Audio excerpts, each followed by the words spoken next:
pagkakatiwalaan. ABS-CBN News and Current Affairs. Panig sa katotohanan, panig sa bayan.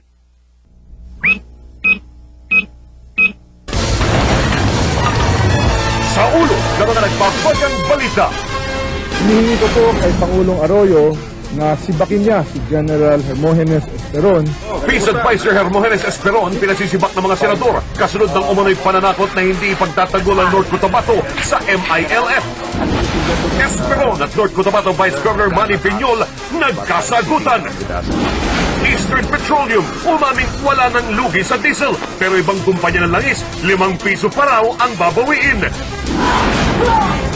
Pagdiba sa tindahan sa sidewalk sa Maynila, nauwi sa batuhan at habulan. Exclusive! Estudyante sa Quezon, patay sa hazing. Lalaki umakyat sa billboard sa Batangas matapos iwan ng kalipin. Exclusive! Batang inihagis sa bangin ng pinsan na iligtas matapos ang 6 na araw. Exclusive! Pinay na baligtad ang paa, balik Pilipinas na. Olympic torch na dala ni NBA superstar Yao Ming dumating na sa Beijing. Flag bearer ng bansa na si Pacman pinalakas ang loob ng atletang Pinoy. Big Rat Dolphy nagbabalak na ba ng double wedding? Sabayan ko na siya, double wedding na kami. Double wedding. At exclusive, Piolo ibinilad ang katawan sa pinakamapangahas na pictorial.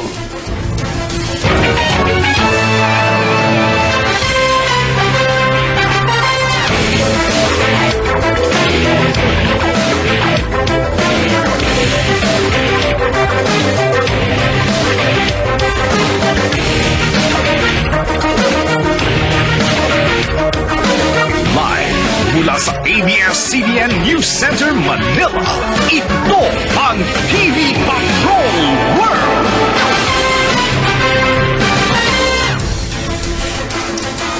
Magandang gabi, Pilipinas! Kami ang mga patrol ng Pilipino. Nagbabalita at naglilingkod sa inyo saan man sa mundo.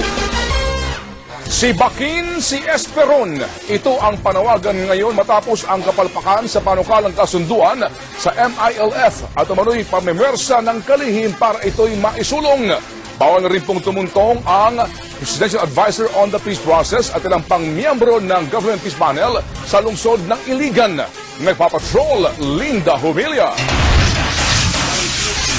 Kahit pinigilan ng Korte Suprema ang kasunduan sa pagitan ng gobyerno at MILF, di maawat si North Cotabato Vice Governor Manny Piñol sa pagbubunyag kung paano daw sila binraso ng mga negosyador ng gobyerno para tanggapin ang Memorandum of Agreement on Ancestral Domain. Sa programang Strictly Politics ng ANC kagabi, sinabi ni Piñol, Sabi niya sa akin, pare, kapag na-TRO kami dyan, bahala na kayo sa sarili nyo.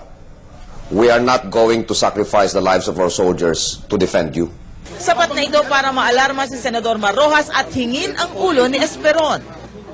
Hinihingi ko po kay Pangulong Arroyo na sibakin niya si General Hermogenes Esperon bilang Presidential Advisor on the Peace Process.